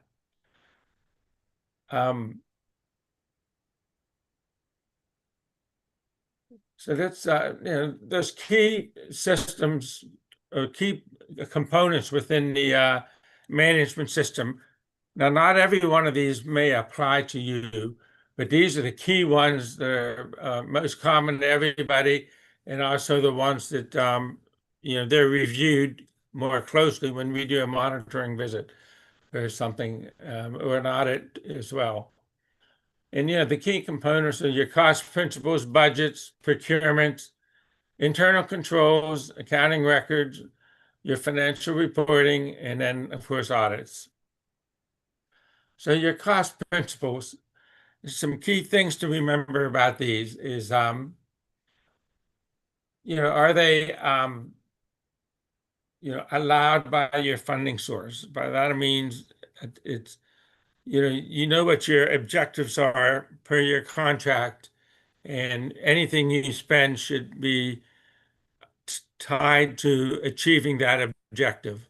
So, if there's ever any questions on should that be expended, is that an eligible cost or whatever, it comes down to how does that help you achieve your program objectives. And so that's one of the key things is you want to know. And is it reasonable and necessary? I mean, if it's reasonable and but is it necessary to say that you go out and buy the most expensive item to help you achieve that function when a more basic expenditure, like you don't want to buy a Cadillac if you can get by with a small pickup truck, something like that, reasonable and necessary. And you also want to be sure that it's applicable to your specific funding source. And I think that would come down to something like if you have an expense that you can apply to say your whole office, but we only pay for one activity, and so is your invoice that or cost that you're charging us, is it really specific to just the program, and we're not covering the cost for your whole office when we only contracted with you to do one specific activity. Okay. Budgeting. Let's go to budgeting. It's again, this is required by the federal government, and then you do submit a budget with your proposal. And this is a good estimate of how much you're going to spend to achieve the outputs that you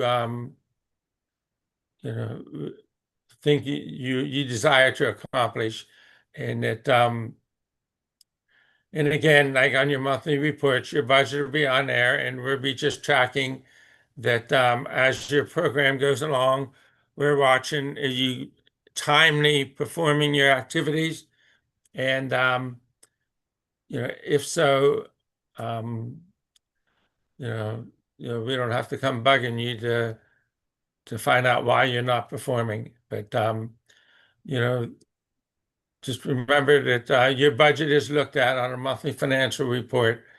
And again, when you submit your financial report, we look at that budget, look at your expenditures, and if you fail or accidentally forget to send us your financial report, we won't process the payment until we have that financial report. So keep in mind that every month you're going to have two reports, a program side report and then a financial side. And for the per unit ones, we look at both, and in both the program and the fiscal side sign off on it before we reimburse you for any per unit cost.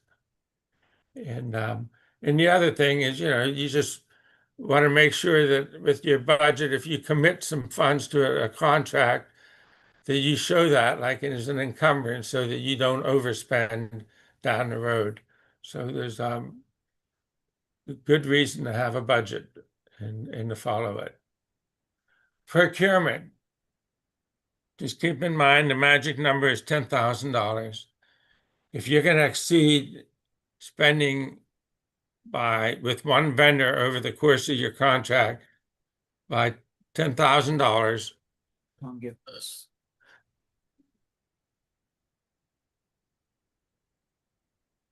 for $10,000, if you're going to spend more than that, you need to get approval from CDA. And that means, say that you buy office supplies and in the course of the year, you're going to exceed $10,000.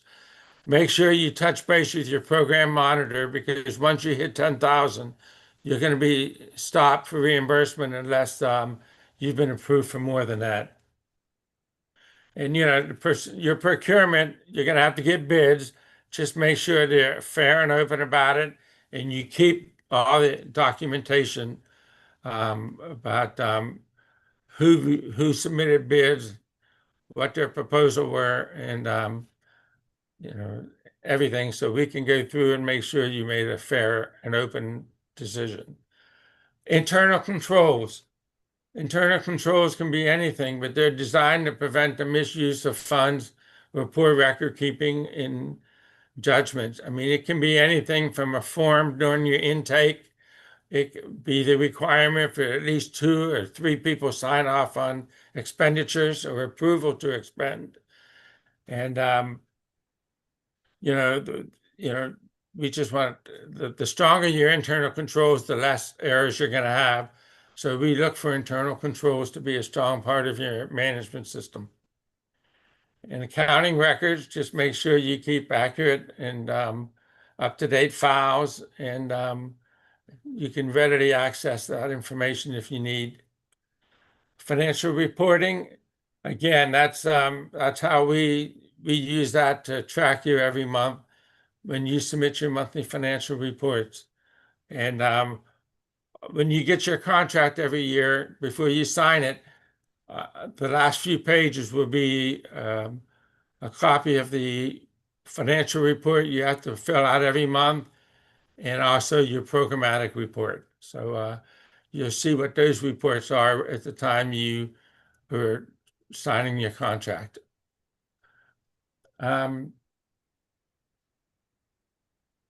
So, cash management, the reimbursement of funds, that's what everybody's interested in once they sign the contract. But direct reimbursement is, we reimburse you for your actual cost, and you will submit actual invoices in those cases. Then the other piece is the fixed price unit, and that's a per unit cost. You've agreed to that rate, and you on your programmatic side, you're tracking the number of units, and then you multiply that for that month times the per unit cost, and that's your reimbursement. And just remember, on the monthly financial, you do have to track at the end of the year, your expenditures cannot be less than what we reimbursed you. So, you do have to track on your monthly financial report your actual expenses. And we come out once a year to do a monitoring visit. We're going to be taking a look at those expenses.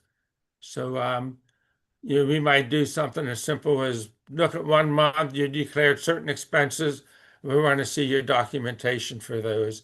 But the key is your expenditures have to be at least as much as what we reimbursed you for. Allowable cost, kind of common sense. It comes back to this reasonable and necessary.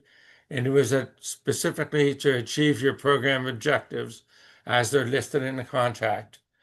And this is really a repeat of some of the things I've said already. It's a recap here.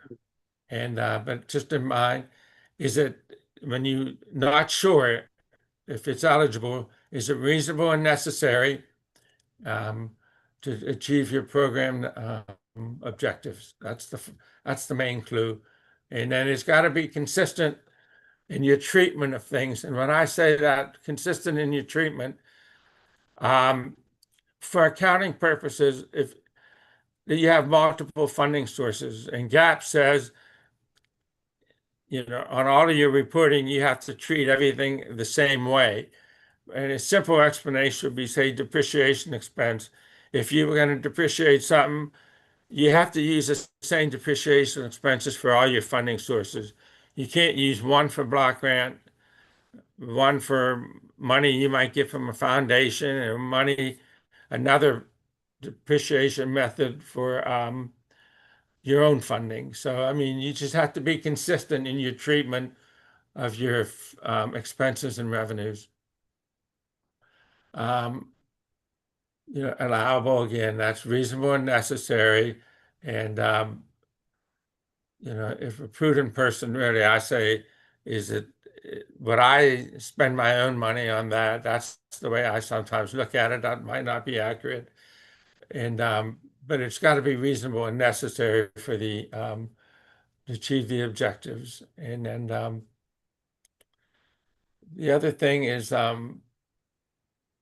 you want to make sure when you're doing procurement that the people you're getting bids from, is it your grandparents' business that you want to buy the supplies from, stuff like that. You have to have an arm's length bargaining.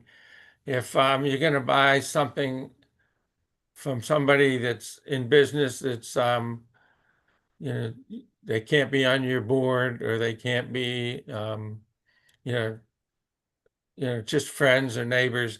We look at some of your vendors, and that's just, again, common sense. And that's one of the things we look at as well when we review procurement. Let's see.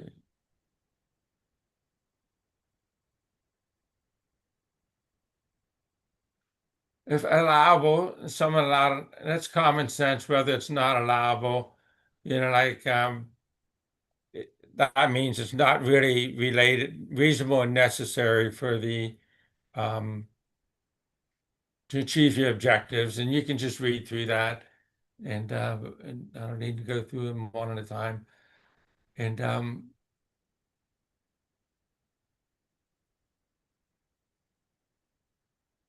accounting records. And, again, there's some main things that we list, like chart of accounts, cash receipts journal, payroll journal, general ledger. In your particular agency might not have all of these, but it's as long as it's you can track your revenues coming in and your expenses going out, and you got to track it specific to your contract or your activity. And that can be, like, say, by account or fund, or you might have a certain code, like for each contract. If you got a 10-digit number, you might have a code that ties it to a specific contract. So if you need to pull up expenses just for your contract, it's easy to pull out of the system. And same with the revenues. You might have just one account specific to block grant revenue, another account for donations, and track it that way. But you got to be able to track it by source and tie it to your grant that you receive from CDA. and charged against, the key things about expenses and when you tie it to your contract, if you have to purchase something, do you have an approval process in your agency? Generally, at least two people have to sign off on it. One person can't control the whole process. That way, it helps ensure efficient and accurate spending of money. And you also have to keep documentation. Any payments you make, just make sure you have on file invoices. And did you incur the expenses during the period of the contract? Most of you, your contracts are January through December. Did you purchase it before the contract was executed? That's a no-no. And once the contract ends in December, you should not be purchasing anything. If your invoices got to specifically state that it was work done in December or you got to be able to show that you incurred the cost during the eligible period of your contract, the period of performance. Just types of costs. Most common to the programs that we fund, obviously personnel. So, there's a method of submitting and record keeping, and keep in mind the most important is probably payroll registers and timesheets. And then also proof that you paid your taxes, whether to the federal, state, or local government for withholdings. Local travel, don't do if you do mileage, you must do it by odometer readings and submit mileage. And the rate changes every year. I think now it's 67 cents a mile. And professional services, again, touch base with your program monitor, because you're going to need procurement for these. And if it's 10,000 or more, for sure. If it's 10,000, if it's less than 10,000, you really got to keep bids and keep records, but you don't have to get prior approval from CDA. Only if it exceeds 10,000, or equal to 10,000. Same goes for supplies and equipment. And the equipment, a lot of equipment is not allowable. So if you're going to purchase equipment, make sure you touch base with your program monitor. And insurance and each insurance is different. Again, if insurance can sometimes apply to your whole office, but you can only claim what's applicable to your award, your funding source for CDA. So make sure you understand that. And just the key thing is you want your records to be up to date. So you got to do your monthly reports. And hopefully when you submit your monthly reports, you got that off of your general ledger and everything's been entered into your accounting system at that time. And that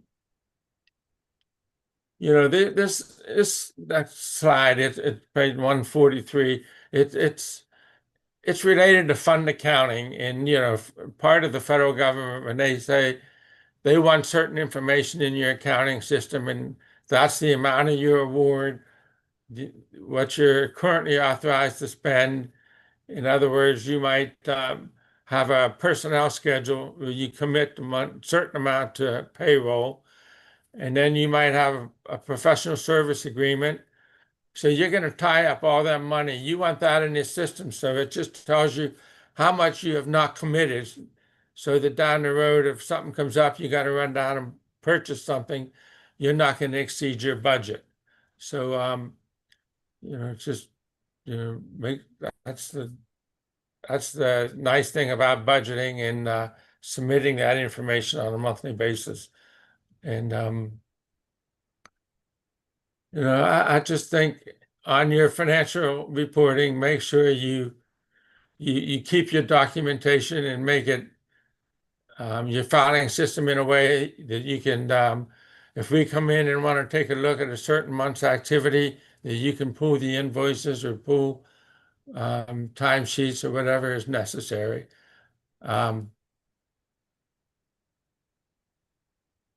Then we got different types of activities, and like some of the documentation is different for each, but just go through and look at what's applicable to you. Administrative, it's going to be mostly payroll and professional services or supplies. So you're going to have procurement or personnel schedules. Make sure they're current. If you hire new people to be funded by our programs, make sure you touch base with your program monitor. Construction activities, you submit those in your program side, and you're going to have to make sure your labor standards, Section 3, and minority reporting and all, really mainly your labor standards and Section 3 are up to date. So you want to touch base with just make sure all that's up to date. And when your payment come in, it might take a week or so for us to review. So just make sure you have that stuff up to date. The home repair, I mean, that's just a list of what you need to submit with each request. I'll let you read through that. It's common sense. The scope of work, and you got a contract between the homeowner and the contractor. There is a deed of trust, just for the amount of the award to make sure that you're compliant and for a certain number of years. And the payout order is something that's signed by the homeowner and someone that's inspecting it to help oversee it. That's to ensure that the work was done and people are satisfied before we make a payment.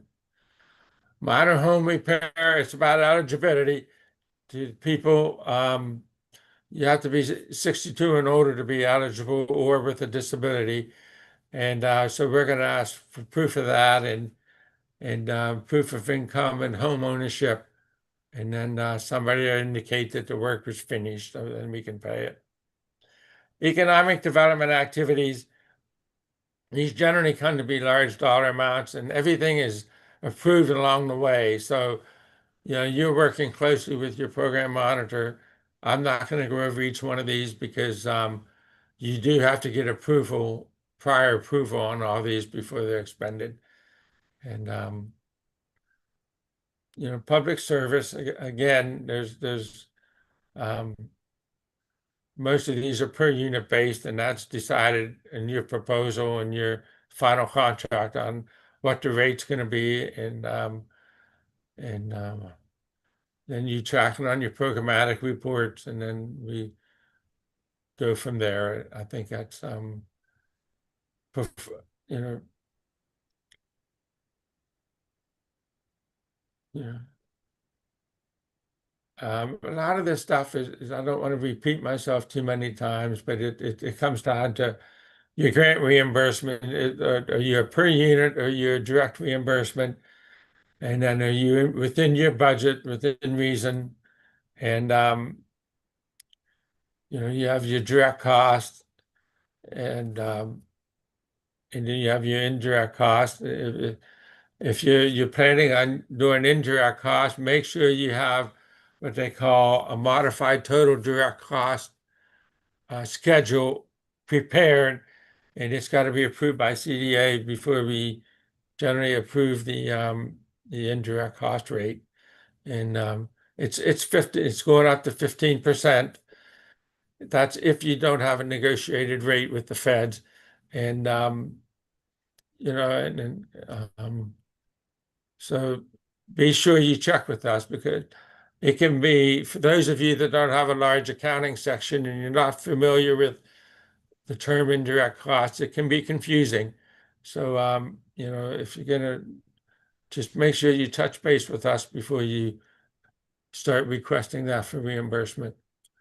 And again, you have your monthly reports, and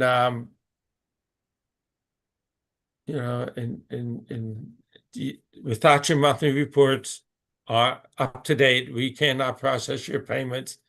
So they go hand in hand, and those are the basic requirements that we require. So I think that's where I'll leave it off at this point. It's kind of common sense once you set your budget, set your reimbursement rate, and you know what your output, what you want to accomplish are, and then the contract should come together and your proposal should come together. And then if you're selected with the contract to go from there. So, Tom, unless there's any questions, I don't really have any further comment. Great, Brian. Thank you so much for taking us all the way to the conclusion of this webinar. Turn my camera back on here. So now is our time for questions and answers. I apologize. We know this is very detailed, and therefore we went long, and it's 1:15. So thank you everyone for your patience. Thank you everyone for your interest in joining this webinar. I see hands raised, so we'll try and bring in Raul. As your hand is raised, did you want to ask a question? If you unmute, you can ask it live. And then everyone, you can get into the chat or in the Q&A, and we'll answer your questions. Okay, the question Mr. Holman would like to ask is, what are some of the systems, the accounting systems that are acceptable? Like is Stripe acceptable? ADP for employee payroll? PeopleSoft, some of those software products. Are you familiar with any of those? Brian, is there a accounting software that you recommend that grantees use? Do you have a favorite? No, not really. I mean, we can't dictate what systems they use or recommend, and we can't. Most people report on an accrual basis, and we can't even require that. You can report on a cash basis, but really, most of those software programs with the building controls, you're going to be compliant with what the federal government wants. So most of those software programs that are mainstream are all good. And we don't have a preference. If you use a cash basis of accounting, you have to have a mechanism to convert your reporting to the accrual basis, say at your year-end process or whatever. But other than that, you pick your own software, and like I say, all these programs, canned programs, are usually compliant with the federal government requirements. Great, Raul. So it just sounds like whatever works for you and can produce reports that will be compliant with CDA.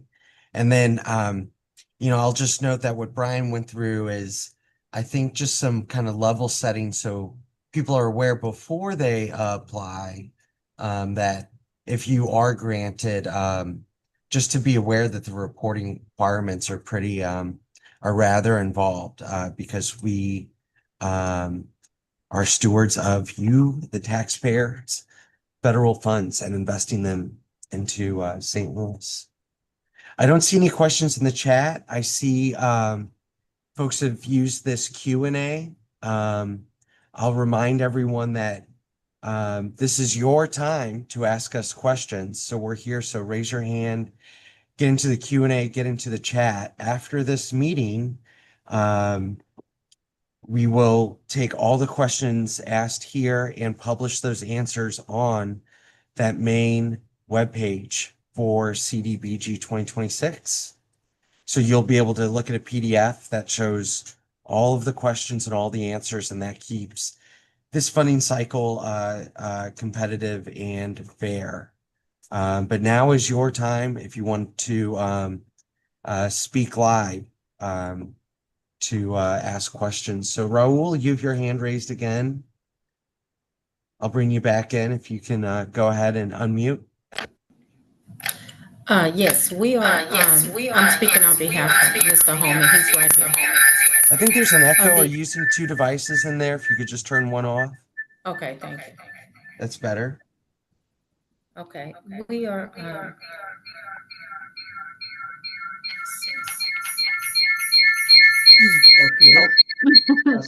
you can mute me now. That would hurt. Colleen, Raul, I still have that echo. Maybe, no. Okay, Do you want to go ahead and just write it down in the chat? okay, is that better? It's a little better. Maybe just say it really fast and ignore it, and I'll try and hear you. Okay, for the rental housing, affordable housing, I could barely hear it, but you're asking about affordable housing. yes. Okay, and what's the question? Okay. Maybe could you? We'll put it in the questions and answers. We got an echo on our end. Okay, thank you.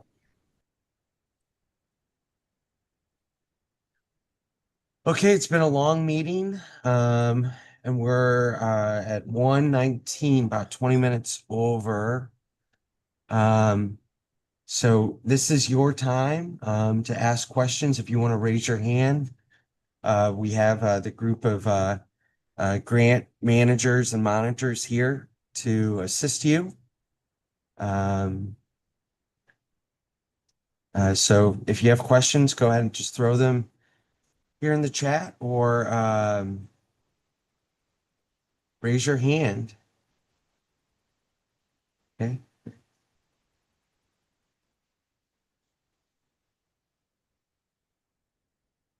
CDA staff on the call, is there anything you'd like to share before I go ahead and let everyone continue the rest of their Friday afternoon?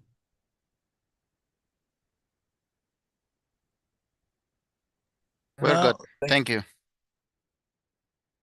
Great. Well, I'd like to thank everyone for joining and hanging in. Thank you for your interest. Thank you for all you do for the St. Louis community and the St. Louis region and your commitment to service and fellow residents. So thank you for joining us today to learn more. And we do hope you apply, and we hope this was helpful for you. Thank you, CDA staff, for your hard work putting this webinar together for our applicants. And so the slides that you saw today are up on that main webpage for CDBG 2026, and we are streaming live on YouTube, and a link to this recording is up already on that main webpage for CDBG 2026. And I'll say it again, my favorite reminder is go to CDA's main webpage, stlouis-mo.gov/CDA. And right there, you can sign up for our email newsletter. So thank you for subscribing if you already receive it. Go ahead and copy and paste your coworkers' emails and go ahead and subscribe them as well. That is the best way to get announcements and news from CDA about funding opportunities and news about our partners. So with that, thank you, STL TV, as always, for facilitating this meeting and getting us live and online. And thank you, St. Louis. Thank you, residents, for attending today. Everyone have a wonderful, wonderful weekend and stay cool. Okay. Thank you, Tom. everyone. Cheers. Bye-bye.